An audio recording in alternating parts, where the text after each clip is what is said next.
If you could just sum up I'm sure this is a 3-hour-long conversation, but if you could sum up the experience, the amazing experience you had, how would you describe it? Well, thank you for having me on, Tucker. I appreciate it. Yeah, like you said, when I was a young man, when I was in college about close to a decade ago, I was extremely alienated. I had a drug problem, mainly crystal meth and other party drugs, and I went down a bizarre rabbit hole of online pornography, and I developed a sex fetish. Very embarrassing to say, but it's the truth. That's all right. And yeah.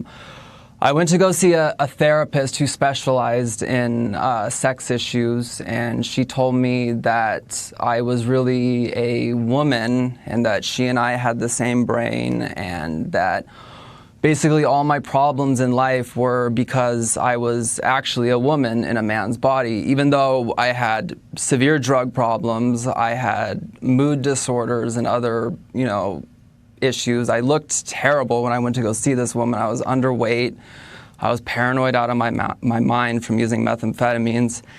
And none of that mattered. It was all about having me go to a clinic to get prescribed estrogen and medicine to prevent my body from making testosterone, which I took for many years. And all my problems got worse. It didn't help me. It just added new problems. And I just feel like the therapist I went to go see was an activist who just so happened to practice therapy too.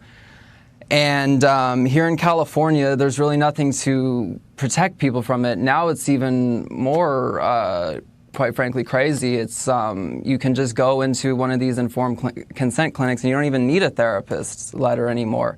And it's completely patient-led. It's the only form of medicine that's patient-led. So I just advocate for better safeguarding and high-quality assessments, because I want to help everyone, whether you're detrans Right. or transgender. I want everyone to have good health care and everyone to be protected.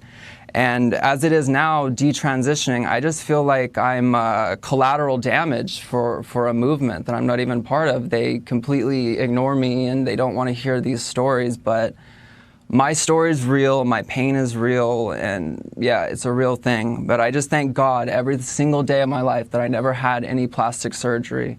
I took hormones and it messed me up. I had my facial hair removed, but I do think that I'll be able to bounce back from this. And the way I always describe it, Tucker, is I feel like once I got sober, I started to have actual gender dysphoria when people were treating me like a woman when I didn't before. So yeah, I mean, it was like leaving the Twilight Zone. You know, some of the better episodes of the Twilight Zone is when the protagonist leaves the Twilight Zone, but everyone else is still in it.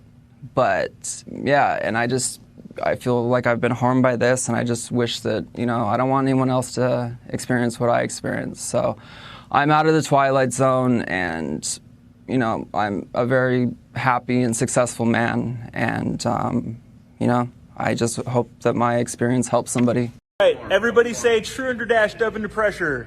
True under dash under pressure. I'll lead an effective strategy to mobilize true international under pressure.